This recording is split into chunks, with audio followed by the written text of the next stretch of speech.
पहले चरण के मतदान में अब महज 14 दिन का वक्त बचा है। पार्टियां चुनावी महाभारत में अपना सब कुछ झोंक रही हैं, लेकिन कांग्रेस की परेशानी अलग है। हर रोज कांग्रेस का कोई ना कोई नेता पार्टी छोड़ रहा है। जो पार्टी में है वो भी बेमन से चुनाव में जुटे हुए हैं।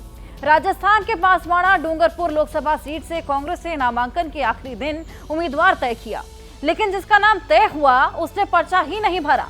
आनन फानन में दूसरे नेता से नामांकन कराया गया।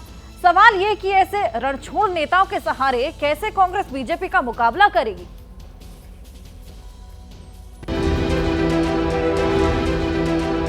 से मिला है तो उसका नाम आया।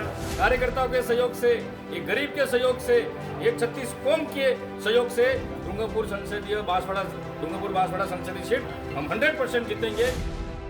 नामांकन के साथ ही जीत का दावा, सियासत की यही रवायत है। लेकिन यहाँ बात कुछ खास है।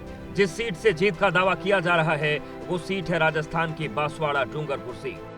बेशक कांग्रेस के नेता जीतने का दावा कर रहे हैं, लेकिन पार्टी के उम्मीदवार के नामांकन को लेकर जो ड्रामा हुआ उसे देखकर कांग्रेस के दावे पर सवाल उठ रहे हैं। ये अर्जुन बामनिया है, बांसवाड़ा से कांग्रेस के विधायक हैं। कांग्रेस ने बांसवाड़ा डूंगरपुर लोकसभा सीट से अर्जुन बामनिया को ही प्रत्याशी बनाने का ऐलान किया था। दिल्ली से सीधा सिंबल भेजा गया, लेकिन आखिर तक बामनिया ने पर्चा नहीं भरा। तब अरविंद डामोर का नामांकन कराया गया। कोई त्रिकोणीय मुकाबला भी नहीं होगा, हम 100% जीतेंगे। कोई कह रहे थे कि कांग्रेस भाग गई हमसे डरकर, कांग्रेस गायब हो गई। कांग्रेस गायब नहीं हुई है। कांग्रेस तो महासमुद्र है, प्रशांत सागर है। कांग्रेस कभी खत्म होने वाले नहीं है। बांसवाड़ा सीट पर मुकाबला त्रिकोणीय है।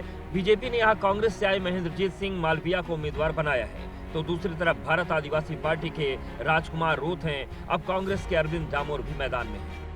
दरअसल इस सीट पर कांग्रेस और बीएपी के बीच गठबंधन की चर्चा थी। कांग्रेस ने जब अर्जुन बामनिया को उम्मीदवार घोषित किया, तब राजकुमार रूत ने एक्स पर पोस्ट कर कांग्रेस से समर्थन भी मांगा, लेकिन न तो बामनिया ने पर्चा भरा और न ही गठबंधन हुआ। दरअसल बामनिया के पर्चा नहीं भरने के पीछे भी कांग्रेसियों की आपसी अदावत है।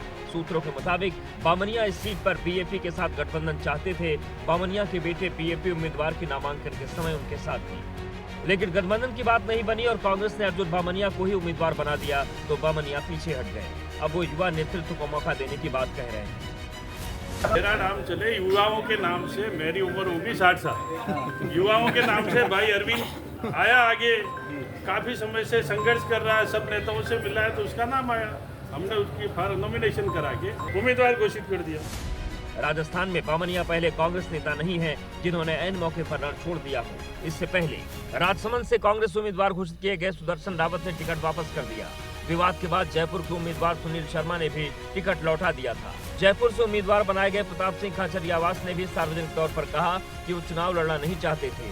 झुंझुनू से उम्मीदवार बनाए गए ब्रजेंद्र दोला ने भी मजबूरी में चुनाव लड़ने की बात कही। भीलवाड़ा से उम्मीदवार बनाए गए सीपी जोशी भी बेमन से चुनाव मैदान में उतरने को तैयार है। राजस्थान में कांग्रेस ने सीकर सीट सीपीएम के लिए और नागौर सीट आरएलपी के लिए छोड़ी है। बाकी 23 सीटों पर कांग्रेस ने अपने उम्मीदवार उतारे हैं, लेकिन कांग्रेस जिस अंदाज में चुनाव लड़ रही है उससे राजस्थान में नामांकन को लेकर प्रत्याशी की तलाश हो रही है। ठीक उसी वक्त मीडिया में कांग्रेस का चेहरा रहे गौरव वल्लभ बीजेपी में शामिल हो रहे थे। कभी कांग्रेस के मन से बीजेपी पर वार करने वाले गौरव वल्लभ ने बीजेपी ज्वाइन करने के बाद कांग्रेस पर ही निशाना साधा।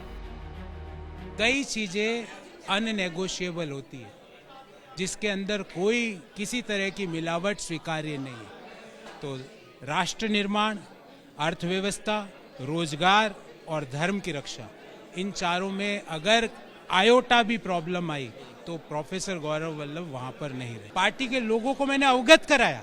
सनातन के ऊपर डीएमके गाली देता और आप यहाँ मौन स्वीकृति देते हो, ये गलत है, ये अवगत कराया।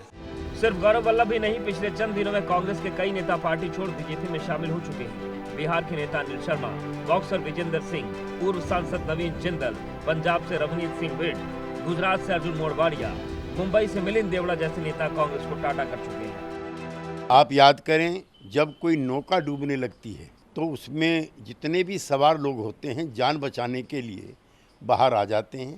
कांग्रेस पार्टी डूबता हुआ जहाज है, इसकी सवारी कोई नहीं करना चाहता। जिस रफ्तार से कांग्रेस नेता पार्टी छोड़ रहे हैं उससे साफ है कि देश की सबसे बड़ी विपक्षी पार्टी में सब कुछ ठीक नहीं चल रहा है। नेता पार्टी छोड़ रहे हैं और जिन्हें टिकट मिला है वो चुनाव नहीं लड़ना चाहते।